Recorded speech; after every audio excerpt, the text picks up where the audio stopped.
So yeah, thanks very much again. If you like the cast and if you like what BelleNOiR does, follow him on the social media, which is up between the games, because it really does help. You can pretty much you can just join everything he gets and he does, get involved. And that's what it's all about, giving him some support so he can go further with what he does. Thank you very much. And of course, Wardí is also one of the best casters that I've worked with. You have no idea, by the way, how many wannabes there are in the industry today. Like, everybody thinks they can cast, but we all know the truth. Not everybody actually has the skill set, nor the talents to do that. And what's the saddest part? Most of these guys don't even have the discipline to do this stuff, because this is not an easy job, even if you do it for free. If you want to do it right, it's not an easy job. Nope. Lots and lots of hours go into just preparation, stuff like that, on top of the hours of casting. So, nonetheless, we're in game number 2.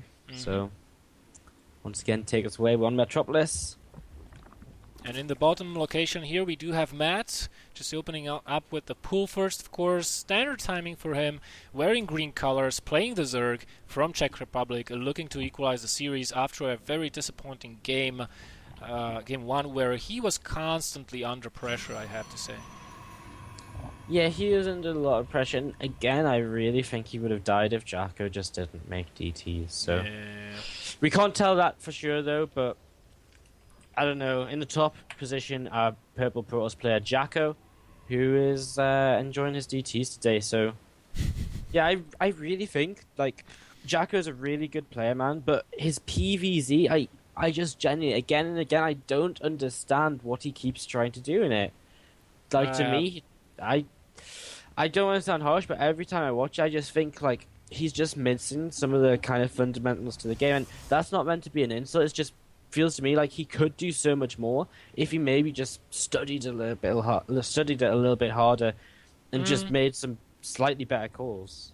Yeah, in short, he is a very talented player who he's got the skill. I mean, he's got the mechanical skill, he's got the smarts. But what you're saying essentially is that he's too lazy to study what is currently being played. I'm like his builds initially aren't generally bad per se. Like that timing he did on Versus it was fantastic. But in what situation then do you ever need to follow up with DTs? Like if anything, you go for a big 2 base time and add on 3 more gates, get blink and +2, and just go, because the Zerg will have just got the 3rd base back up. No army. It's pretty much GG. If you want to be a bit safer, just go up to 3 base and just hit a huge 3 base time, because the hive's going to be delayed. Yeah. And so on. And by building that Dark Shrine, you delay your tech, you delay your attack, you delay your econ, you delay everything. And the worst part is, if the DTs don't do anything, that's basically like saying, okay, I gain an advantage by sniping your hedge, and then I give it back to you by letting you kill 2,000 resources worth of units for free. And obviously it works sometimes, because the hatch very nearly did die. Yeah. And if it did die then obviously the DT's instantly worth it again. But in that last game, and in the game we saw for JackO earlier, it really didn't work out for him. So nonetheless, we'll see what he wants to give us here on Metropolis. This was the map he lost on before to Wardí, where he went late game, and he's actually going to open. Oh, he's going to open Stargate. Stargate, yeah, really cool to see him changing things up. And yeah, I like Stargate, man. Stargate players cool. We have seen. Who was it that opened Stargate on Whirlwind today? Kralman, yeah. We have seen only one Stargate opening, and that was Kralman. And I think he ended up losing that game in the end versus Fluttershy.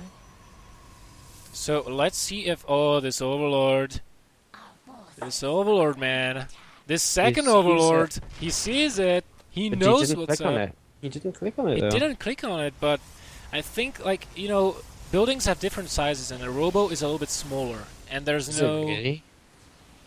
What? Is it really? Yeah. Buildings have different sizes, slightly. No way. Yeah, that's how you can tell Spore Crawler from a Spire. Just when it's building, obviously I know that, but I didn't think Stargate was any different to Robo. Yeah, Robo is a little bit smaller in diameter, but at least to me, it always seems a little bit slightly smaller, just It looks a few exactly pixels. the same as... If you look at maTTzour's vision right now, though, it looks like exactly like a gateway. Really? Then Yeah. it must be my eyes deceiving me. Like, it looks like a little bit of a different color because only half of it was seen, but... Yeah, I don't know. Yeah. I don't know. I'll have to. You know what? I'll have to check on that because I can almost always tell a robo from a Stargate. I don't know how. I just do. So we see the Phoenix are moving out. They're looking for overlords. So very, very soon here. Look at this. Actually, the Phoenix doesn't find an overlord, but flies right over a link. So maTTzour, if he's paying attention, he will be able to see that. But he wasn't actually looking at it right then, so he doesn't know. And he once again we've seen a Spire play going to be going up against Phoenix, and it worked for Fluttershy on Whirlwind. Is it going to work for maTTzour here on Metropolis against JackO? You know, this is really interesting that we actually see this. Like one player opening Stargate, and then Matt going immediately Spire. I mean, either he has seen it and decided to go Spire as a response, or he has not. And apparently he has not because he's not prepared for it. No, he's not prepared for it. Well, 6 Spore Crawlers now going down just to cover everything. And yeah, JackO with these Phoenix, he should be in the main. Getting this Phoenix out, they're not just there to pick off drones, they're also there to scout. That's one of the great things about Phoenix playing. He really should be in the main right now, checking what's up, checking what buildings are coming down. And yeah, seeing that it is a Spire. 4 Overlords will die here for sure before they're in the safe, or at least 3 before they're in the safety of the Spore Crawler. And even then, you can micro your Phoenix around. JackO is going to pull back though. Probably a little bit scared of the Queen doing damage. And yeah, again, he's checking the third base now. He's actually going to get a Queen here, which is again really nice for him. Although the Spore Crawler is in range, he will get it before the Spore Crawler takes down the Phoenix. And these 5 Phoenix are going to back off again. And maTTzour, he's not going to be making any Mutalisks right. Oh, that. Okay, he didn't make Mutalisks for a long time. I thought he wasn't going to make Mutalisks because it was the Spire had been up for a little while. But no, 9 meters on the way. And yeah, depending on how fast JackO sees this. Oh, what the hell? He tried to kill 3 queens at once with just 5 Phoenix? That's not gonna work, dude. Come on, JackO. Get with it, bro. Snap out of it. So yeah, these Phoenix once again just gathering around, and the Mutas, where are they gonna go? Well, they're just sitting in the main base right now. In fact, maTTzour's also upgraded Overlord speed, which I quite like. He's gonna be able to save some of his Overlords. Trying to run by the third base right now, but JackO. Oh, you know what would be absolutely sick? But he doesn't have a Baneling Nest, so yeah. Bane drops in combination with Mutas, I would like to see that. That'd be interesting. Phoenix over to the right hand side now, trying to take down, and maTTzour looks like he's gonna pull his Phoenix back to try to deal with the Mutas. I really don't think that's the complete right. They pull the Mutas back to try to deal with the Phoenix. I don't think that's the right choice. The Phoenix now seeing these Mutalisks, JackO knows what is up, and look at that. I mean, the Phoenix loses a little bit of health, but not too much, and yeah, the Mutas, 2 of them nearly die. Also, Matt is controlling the front of JackO's bases with these links. JackO being a little bit smarter this time. Look at this nice wall off. I mean, those cannons are absolutely completely protected versus lings. Maybe this small crack here will allow a ling in. I think it will, but no, it actually won't. So this is a full wall off for those cannons, and here come the lings inside and hit on the Zealot. Warpen in time, and the Mutas go into the main base. There is no army to protect them here, though. Second Stargate, that's an absolutely crucial scout for, and a fleet beacon, absolutely crucial scout for Matt. Now he knows that JackO is trying to go Sky Toss, secure the economy on 3 bases, and maybe he's going to go carriers even. He got the he's getting the Anion Pulse Crystals for Phoenixes. No, he's still going Phoenixes. Is he just going to mass Phoenix? He's just going to get Phoenix to kind of completely counter the Mutas, I guess. And yeah, I mean, once he counters the Mutas, shuts the Mutas down, he can just go for a strong push. But look at this, maTTzour already pathogen glands on the way. He's already transitioning out of this, and JackO, he's moving out with these Phoenix now. He's actually going to intercept the Mutas, but oh, he needs to be careful, of course. One Muta does go down, but look at how many lings are coming out from maTTzour right now. Yeah, he's got 67 on the field already.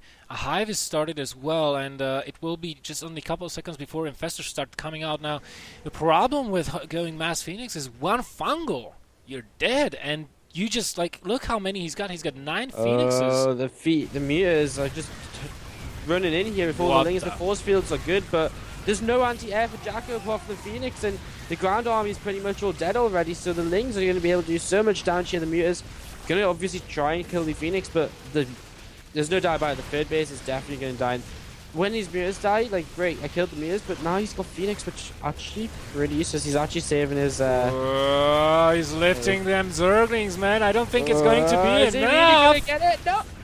No. What the fucking hell? Saved it on 4 HP.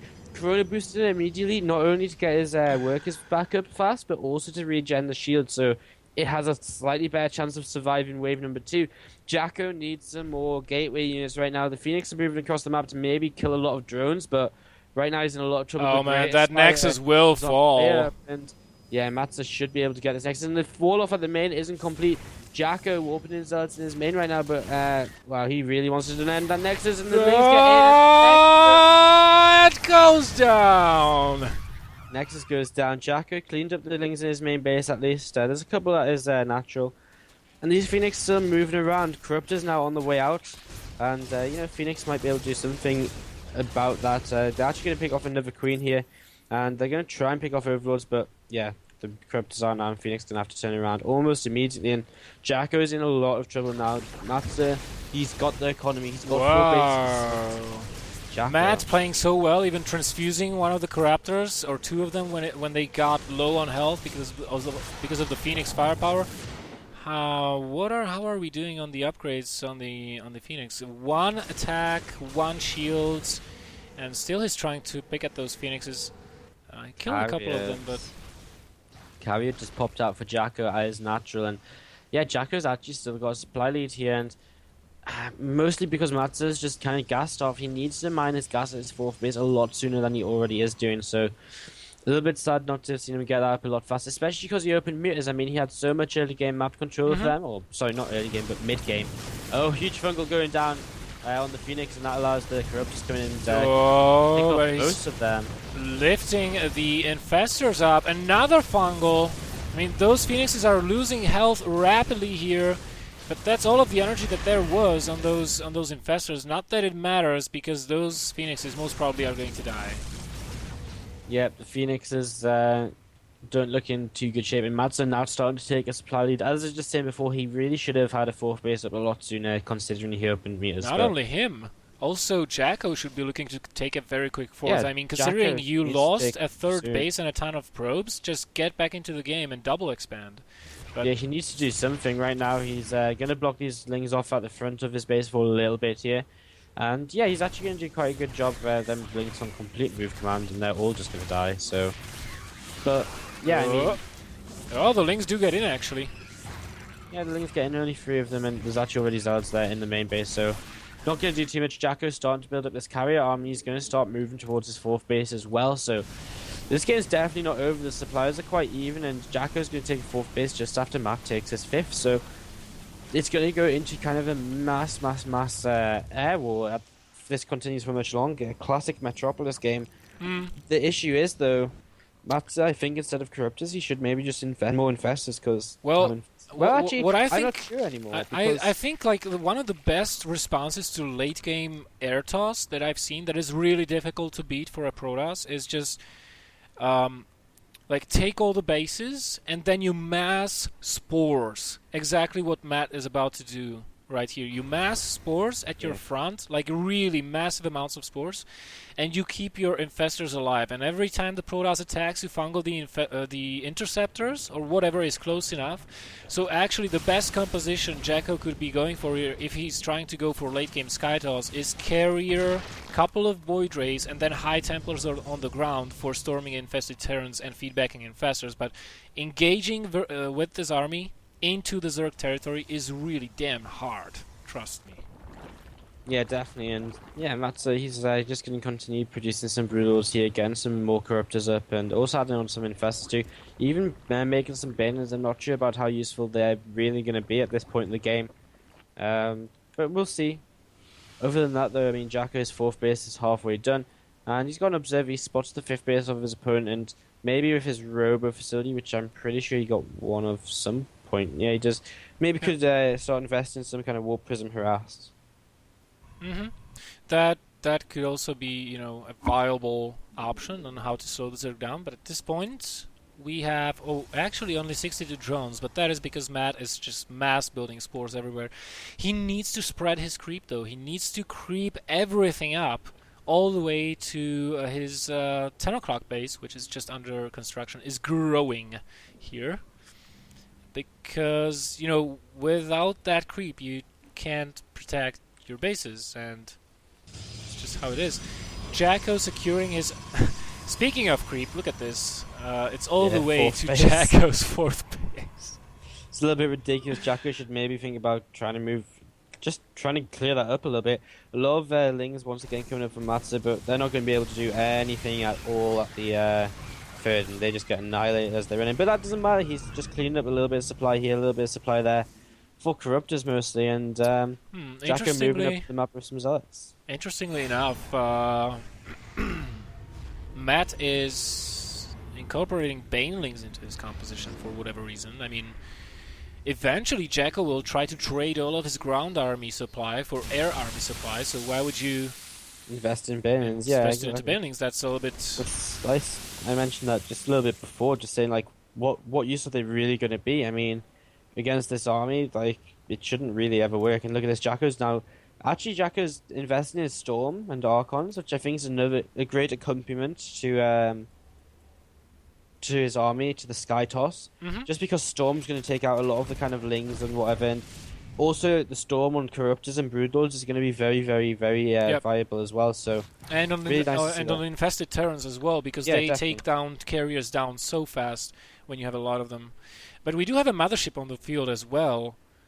So, yeah, and upgrades for the air army of JackO here are... Let me just select something that actually has units 3, 2, 3 on the shield. So yeah, Archons are a great complement to his compositions here. He didn't even invest in any armor upgrades, I don't feel like. Just now getting +1 armor. So, you know, I always keep saying that I don't get why Protoss go armor in non-Terran matchups instead of shields straight away, because it helps your air units, it helps your buildings stay alive longer, it helps your cannons, and it complements really well your late game army. Yeah, definitely. And actually JackO is going to begin harassing again over on the left hand side map, as he looks like he wants to move at the right hand side map, but that's a scary army for the Zerg. Right now we see 10 Broodlords, we see about 16 Cripples, and a lot of Infestors with Queens to accompany them too, but he needs to commit some of this army to defending his 5th base. There's a lot of Lings here, but if JackO, whenever he loses some supply, warps in a lot of Zealots, that's going to be very, very difficult for maTTzour to really deal with. So, JackO managed to clear out some of the creep tumors here in the center, but there are still creep tumors on his borders. And here we go, the engagement is about to happen. I'm wondering how will this go, actually. A lot of spores are here, but I do not think nearly not enough. And, oh my god, this is gonna lag everybody's computer. This is a little bit crazy right now. JackO's got a Vortex, which uses on a lot of the Corruptors. And now the Broodlords wants to protect them some infested Terrans, but here comes the Templar to storm them. JackO actually looks like he might be losing this fight right now. 4 more carriers coming up in the Remax though. Does he have enough? I don't think he does, because here are the Corruptors and there's so many infestors still. JackO being forced back.